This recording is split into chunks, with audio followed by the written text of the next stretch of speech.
Let's talk about the down payment in orthodontics.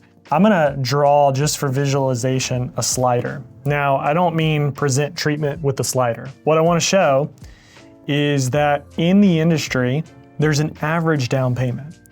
And typically that average down payment goes anywhere from $500 to $1,500. I'll get on calls with people, they'll be new to practice, they're using Invisalign and they're like, well, it's $1,500 down. I'm like, well, why is that? Well, I gotta cover the lab fee.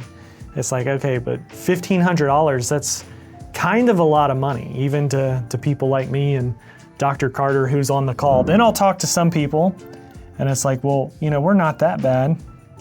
We're 800 down. Okay. And then if you really want to go lower, well, we're $500 down. But if you look into it, there's still a lot of people who are not starting treatment. You can Google this. How much do most Americans have in savings?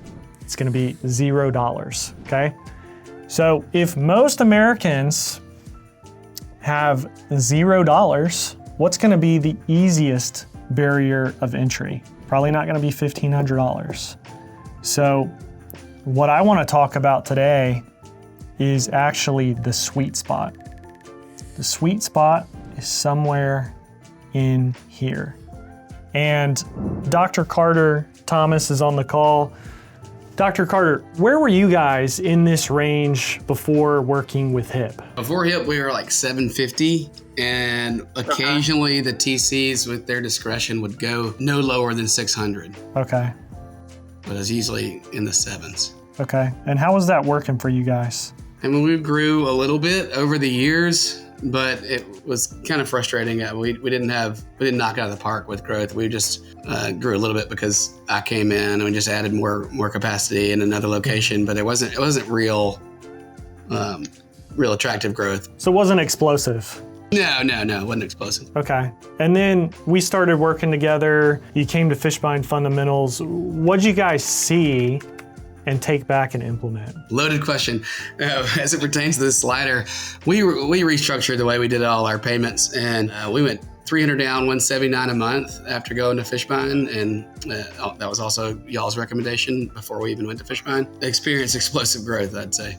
We really just open up to a whole lot larger portion of the population, really, that we can serve. Yeah, and we kind of call that open gate, right? We're opening up the gate to allow as many new patients come in as possible. What do you think this has to do with where the industry is at? We're in a lot of conversations with people. They're struggling. Obviously, the economy's struggling. And what are some of the things you've seen when we've just given people this simple advice? Yeah, I've talked to orthodontists around the country, just friend groups. Was recently in St. Thomas with a bunch of practices and some friends, and you had some similar stories like, yeah, we're growing okay, kind of plateaued for the last 3 years. And I'm like, well, what's your payment structure? And, you know, similar to this, it's $500 to $800 down. And why don't you try this? Try doing $300 down and something per month that they can afford. Right. The next statement's always, well, golly, what about the delinquencies, you know, and then all this. And I say, look, for delinquencies, it's, you know, if they don't ever get behind, they're likely going to pay. And if you set the monthly payment at $250 or $300 a month, they're going to get behind, and they're not paying you because they're dishonest. They're not paying you because they simply don't have the money. If you can get it somewhere where they're comfortable and they can do it, they won't ever go delinquent. It's been really nice. I feel like we're able to serve a lot more people. You know, nobody likes not paying their bills. I mean, you know, a very small percentage of the population out there is actually dishonest, and nobody likes that. It doesn't make them feel good. So finding a place it's convenient and a win-win for everybody. I mean, our practice has exploded because of it, but we have a lot more people out there that are happy. They're getting their teeth straightened, you know, better in their lives. So just getting a little more lenient there and getting rid of the fear of people not paying. Fear is a poor emotion to make decisions off of, and I've certainly been guilty of it. But doing this slider, getting down to that sweet spot, I think if you just eliminate the fear of why not, then I think it could really help a lot of people. And just practically too, something that I've seen is sometimes you can break this out, because some people still say, hey, $300 right? That's a lot of money. You can say, hey, 150 now and 150 in 2 weeks, or however you want to split that up. That's right. Actually, yeah, they have that discussion. Yep, we're trying to make it as easy as possible for people to say yes. Some of the things you mentioned, I would categorize as objections, and I hear this all the time. People will stop paying. You brought this up, delinquencies. The data shows most people stop paying in the first 6 months, not the last 6 months. And even if they do stop paying, you're probably profitable in the case by that time. Right. Right? Yeah. And so extended financing, it's not a bad thing. Again, orthodontics is really built on the model of compounding, right? And so, yeah, you're maybe starting 10 people this month, 20 people next month, 50 people, 100 people. But when all that starts to catch up and everybody's paying, that's when orthodontics really becomes a great business, you know? And so you have to look at that. What I call that is, and we can just put this here, short term, short versus long, right? So are you in this for the short term? Are you trying to get rich today? Are you in this for the long term? Is Warren Buffett trying to become a billionaire by 30? Or did he become a billionaire in his 50s, right? So true wealth takes time and energy. But if we look at objections, people will stop paying, we hit that one. The other one I hear is it will take forever to collect money, okay? If I'm collecting $179 a month, that's gonna take a long time to collect $8,000 or $6,000. But again, it goes back to compounding. If I'm starting 20 people, 30 people, 50 people, 100 people, 500 people, it's the long game, which is the third thing right here. Most business owners, not just orthodontists, we think short term. Am I making money today? What's my bank account look like today?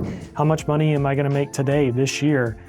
If we're good business owners, we cannot think that way. What are your thoughts around that? Who cares if it takes them 4 years to pay you? You know, if you're playing the long game, the compounding rule, it's going to work out. I think it's just short-sighted probably to not be that way. And it's pretty, limit yourself if you do think that way, for sure. Yeah, what do you think is going to happen, just your own personal thoughts, with a lot of people moving this route, but then there's a lot of people who aren't going to? What do you see as the divide in the future with choice? Patients have choice now. Yeah, I think you'll just have, patients, the population will get sucked away from those practices who don't, probably over time. And so it'll get even harder and harder for them. Yeah, so I guess for those watching, you know, do you want to be, we'll say, status quo?